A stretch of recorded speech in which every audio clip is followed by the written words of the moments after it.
back here on this Monday morning looking at Deuteronomy. I think it is probably realistic to say that as we kind of move more into the medium and long term, that these thoughts for the day are not going to carry on a daily basis. We may move more to sort of once a week or once or twice a week. Make sure you're subscribed to the YouTube channel, because then you'll get the updates on when it's happening. I think it's been really good, hasn't it, to get into these books in the Old Testament particularly, and I hope that it's been helpful to give a little bit of guidance to help us do that. But I guess the overall aim of looking at the Bible like this is for us as ourselves to gain confidence in reading the Bible for ourselves as much as anything. So I'm going to carry on, from once or twice a week, just give some pointers to us that encourage us. But I'd love to encourage us all to keep going in our Bible reading and benefiting as much as possible from doing that. And we'll see why, in fact, we need to do that in these verses. So chapters 9 and 10, we're still at the here's the outline again. We're still in the chapters 4 to 11, that second bit there, calling to covenant love and loyalty. It's by grace you have been saved. This is still the sort of first part before we get into the nitty-gritty of unpacking the Ten Commandments for the life of the people of God, poised on the edge of the land and waiting to go in. Moses giving his instructions. It is by grace you have been saved, and that's very much what we see here in these verses. Chapter 9, you're going to go up against the big and tall Anakites, and the Lord is going to drive them out for you. Verse 4, don't say to yourself, the Lord has brought me here to take possession of this land because of my righteousness. No, it's on account of the wickedness of these nations that the Lord is going to drive them out before you. It's not because of your righteousness or your integrity that you're going to take possession of the land, but on account of the wickedness of these nations. Why did God choose Israel? Well, not because Israel was more righteous or better than the other nations around them, but it was in order to be the centre and the start of God's plan to save the entire world and to bring the gospel to the nations.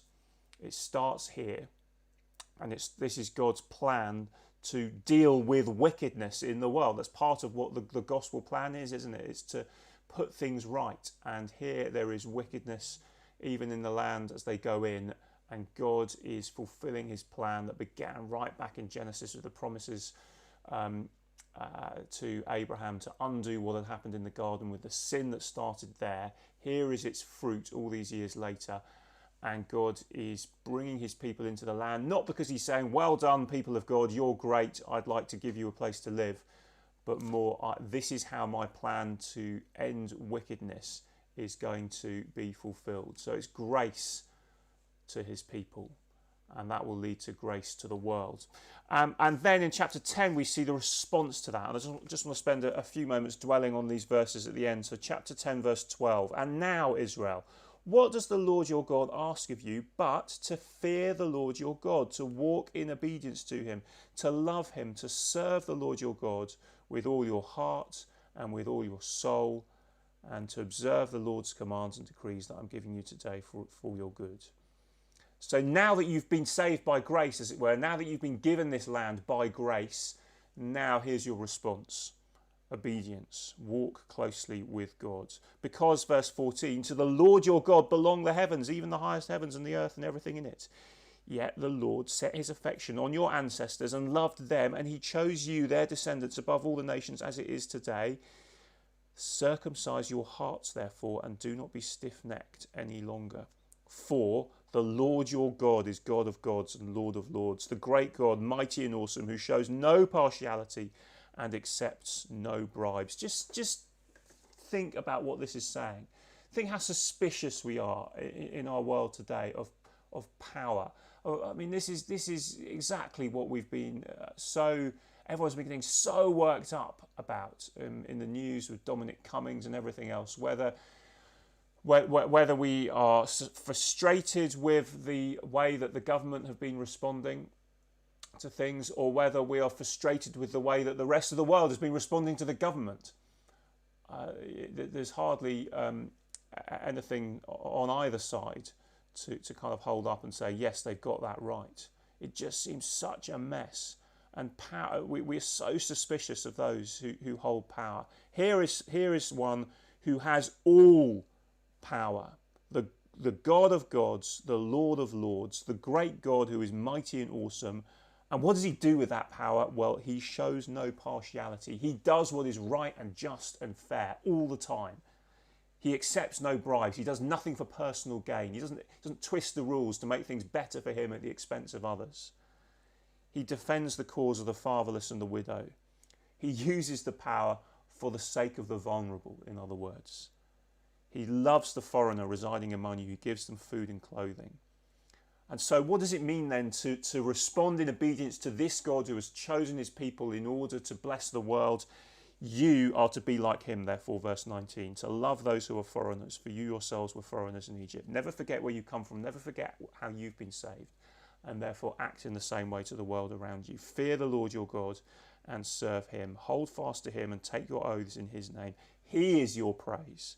He is your God who performed for you these great and awesome wonders you saw with your own eyes. Your ancestors who went down into Egypt were 70 in all, and now the Lord your God has made you as numerous as the stars in the sky. It's grace all the way.